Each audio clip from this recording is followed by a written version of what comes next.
Theatreland, London's West End. 1 square mile of musical talent worth over £250 million a year. One of the cultural epicentres of Great Britain and the world. But it wasn't always this way. 65 years ago, the West End was parochial, trapped in a time warp of pre-war nostalgia, completely unprepared for a new breed of musical emerging from America.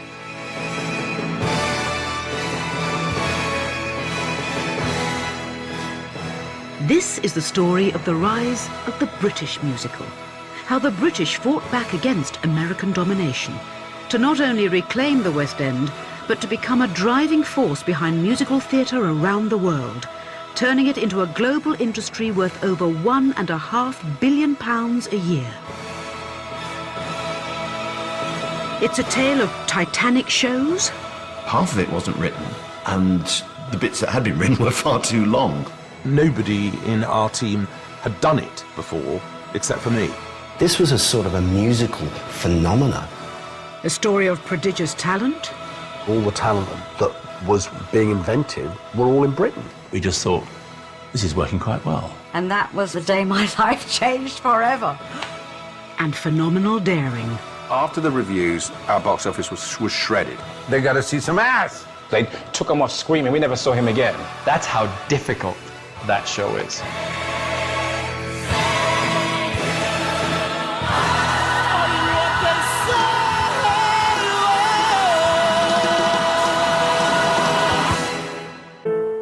By the late 60s, Bart's style of pop-influenced Cockney musical appeared hopelessly out of date. This is the dawning of the age of Aquarius, the age of Aquarius. Yet another American blockbuster had landed in the West End, which not only challenged the conventions of musical theatre, but the power of the British establishment. And it was all about war.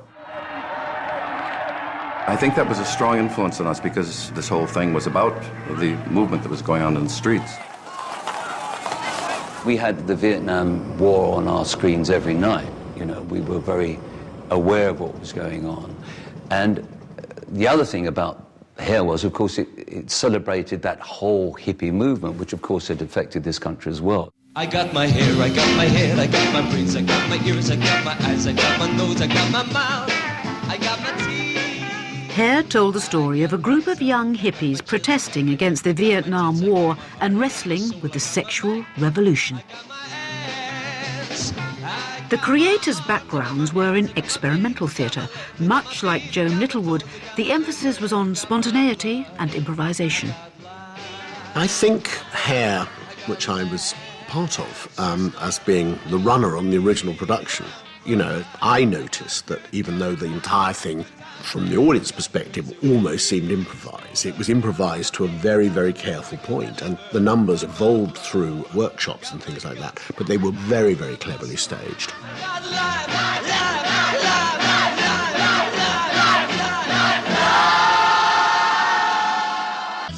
With its subversive stance and contemporary music, Hair reached out and spoke to a generation uninterested in the past conventions of musical theatre. I think Hair brought a new audience that wouldn't be seen dead on Shaftesbury Avenue. Young people who would never think of the theatre being anything more than a treat for their elderly relatives suddenly wanted to see this show because it actually represented them. We kind of felt that we were changing the world. The world was changing, and we were reflecting it from the point of view of this very wonderful love and peace movement. I never thought we were going to change the world. What I thought we were changing was theatre. It was the first time that music of the time, that is to say rock music, was being used within the context of a musical. So from that point of view, it was groundbreaking, I thought.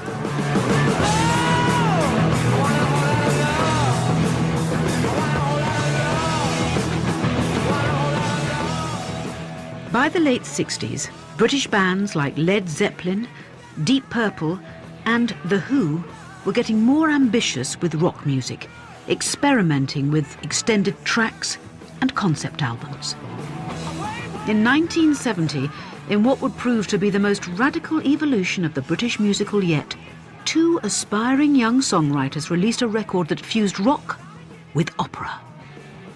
Jesus Christ Superstar is the first truly great, truly British rock opera, because it's structured like an opera. Suddenly there was no speaking. This thing is sung all the way through.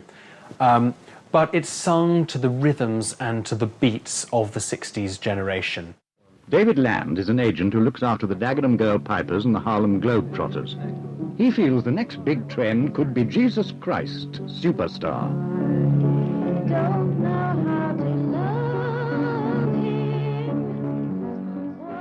Tim Rice and Andrew Lloyd Webber would each bring very different qualities to the British musical. While both fans of rock music, lyricist Rice knew next to nothing about musical theatre. Lloyd Webber lived and breathed it.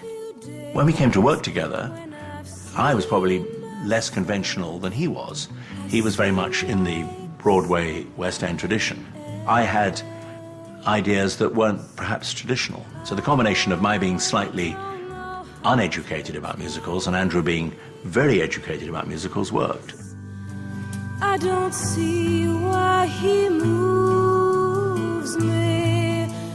Released in 1970, if the album was a hit, Rice and Lloyd Webber could attract interest from theatre producers and turn Superstar into a fully blown stage musical.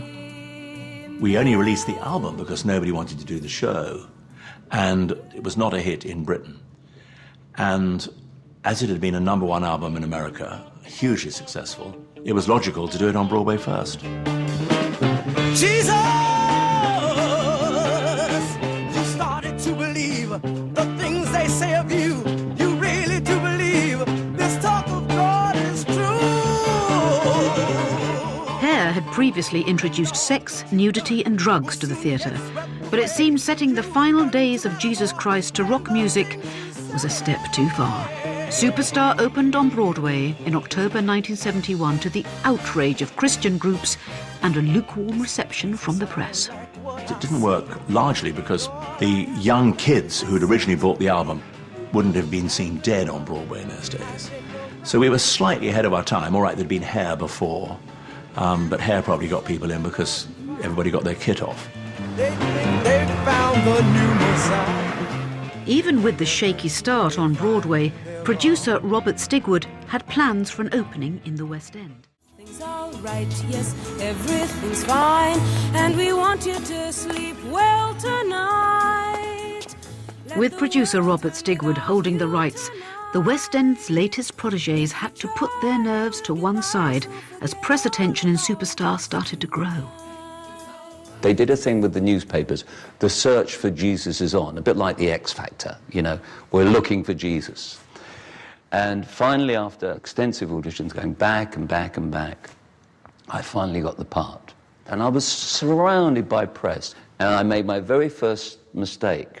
Some guy shoved a pint of beer in my hand, right, and said, cheers, right? And the shot in the paper was, Jesus is having a pint. And I thought, oh, never again. Jesus Christ, Superstar, we had nuns protesting with placards outside the theatre, and everybody would say to me, Anthony, that's brilliant, you know, well done for doing all that. They did it off their own back. I wasn't telling them to do it. The title was so radical, calling Jesus Christ a superstar. I mean, we had people out front protesting just on the basis of the title. It seemed to me that it was perfectly possible to take Bible stories and tell them in a new way through contemporary music. And that's really all we were trying to do.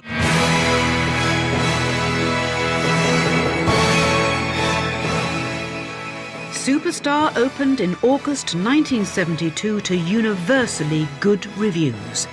The radical interpretation of the Gospels moving audience, critics, and even the cast.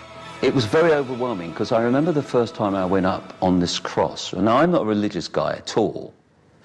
And I was sort of sitting on a bicycle seat, but you couldn't see it, and I was attached, holding onto a frame that you also couldn't see. So I looked like I was hanging in midair.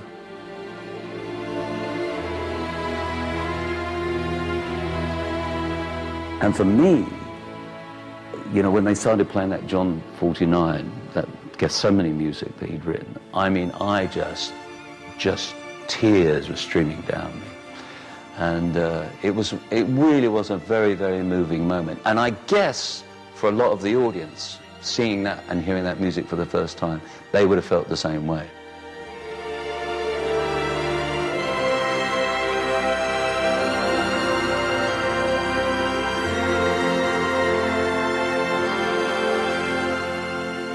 With the West End audience seemingly more spiritually relaxed than on Broadway, Superstar appealed to believer and non-believer alike.